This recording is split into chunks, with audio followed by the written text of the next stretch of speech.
Pinarangalan ng chairman ng Florete Group of Companies na si Dr. Rogelio Florete bilang isa sa 2025 Captains of the Industry. Iginawad ng Philippine Chamber of Commerce and Industry Iloilo Chapter kay Dr. Florete ang nasabing parangal sa seremonyang isinagawa sa Iloilo Convention Center kasabay ng PCCI 120 Years of Iloilo Chamber Movement Celebration.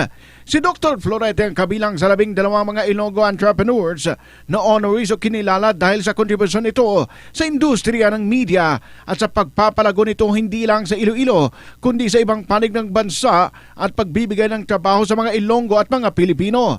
Sa panayam ng Bombo Radio kay Engineer Philbert Wu, ang presidente ng Philippine Chamber of Commerce and Industry Iloilo Chapter, sinabi nito na isa si Dr. Florete sa mga business leaders at founders na ginampanan ng malaking papel sa pagbukas sa mga economic opportunities at pagbibigay ng substantial at quality employment. Ani ang pagkilala kay Dr. Florete at sa iba pang napabilang sa 2025 Captains of the Industry Honorees bilang pinakaprestihiyosong pagkilala ay patunay ng kanilang dedikasyon sa kanilang industriya at sa promosyon din ng positive values sa komunidad at sa bansa.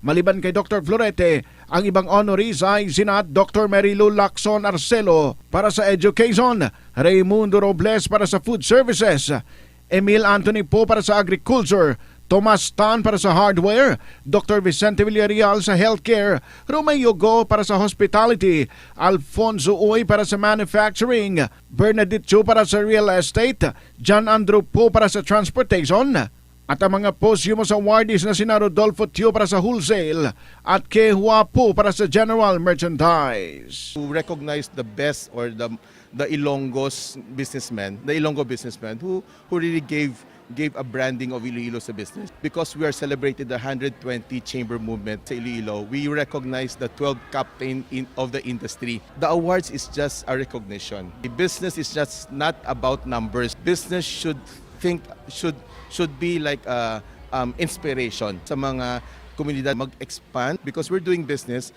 we're also helping the community. That's our goal for PCCI Iloilo. Servant leadership. Si Engineer Philbert Wu, si Bumbo Ayan Gahete. This is Bumbo Radio Philippines, the number one and the most trusted source of news and information. Basta Radio, Bumbo!